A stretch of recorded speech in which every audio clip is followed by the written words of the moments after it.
Stoops family should be proud. Hi everyone, I'm Shehadi. Welcome to the Las Vegas Bowl preview. A Stoops in a bowl game. Before you think of Oklahoma and the BCS matchup, we have another game and another Stoops to talk about it. Mike is the name. Mike Stoops' squad did something that hasn't been done in a decade, and that's making a bowl game. That's right. Arizona last played in the postseason when it beat Nebraska in the Holiday Bowl in 1998. For a while, it looked like the team was heading for a 6-6 season and bowl uncertainty. But in the Territorial Cup, the rivalry between Arizona and Arizona State, the Wildcats beat the Sun Devils for the first time since 2004. So the season ended on a very high note with plenty of bragging rights. Arizona went over 500 with a 21 touchdown, 8 interception season out of senior quarterback Willie Tuitama.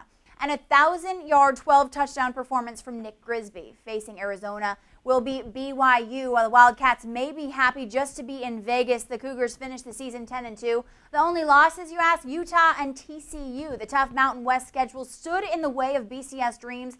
So BYU is off to the same bowl it's been to the last 3 years, despite coming up short on goals for this year. History is on the side of Coach Bronco Mendenhall for this bowl game. The last 2 years, the Cougars were on the winning end.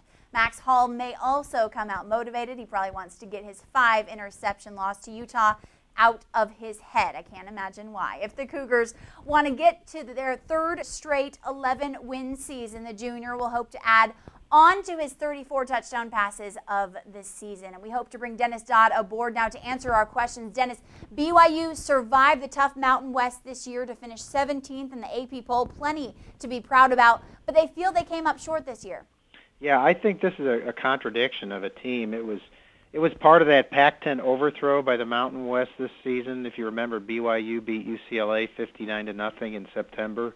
But going up against the two best teams in the Mountain West, it got drilled by TCU and Utah by a combined 82-31. So this is clearly, at best, the third best team from the Mountain West. Dennis, on the other side, Arizona makes a bowl game for the first time in 10 years. But if you talk to some Wildcat football fans out there in Tucson, some may tell you that if Mike Stoops hadn't beaten Arizona State, he may not be the coach right now. That's true. I think that's a definite possibility. He could be in trouble. But I think right now you just have to look ahead. The fact they did beat ASU and brighter times are ahead.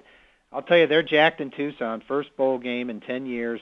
Willie Tuitama, people don't realize this. He was the Pac-10 second-team quarterback next to Mark Sanchez at USC, and he's got two of the best receiving threats in the West. Mike Thomas, the receiver, is about to become the best receiver, at least statistically, in Pac-10 history. He's only 4 catches behind that career number. And Rob Gronkowski, look for this guy, a big hulking tight end who can run, catch, and run after the throw, is really, really tough. So I think Arizona's going to give BYU all at once. So Arizona wins this game? I think so. I think BYU is a bit of a one-trick pony. You can push them around a little bit. I saw them live in the TCU game where Max Hall got sacked 4 times, three of them alone by Jerry Hughes, the All-American defensive end. I'll say this, BYU doesn't like to push back when they're hitting the mouth. I think Arizona's a little bit tougher than that. They're going to win this game. They're tougher. They are going to win. Dennis Dodd, thank you for your time. Thank you very much. And thank you for your time. I'm Shehadi.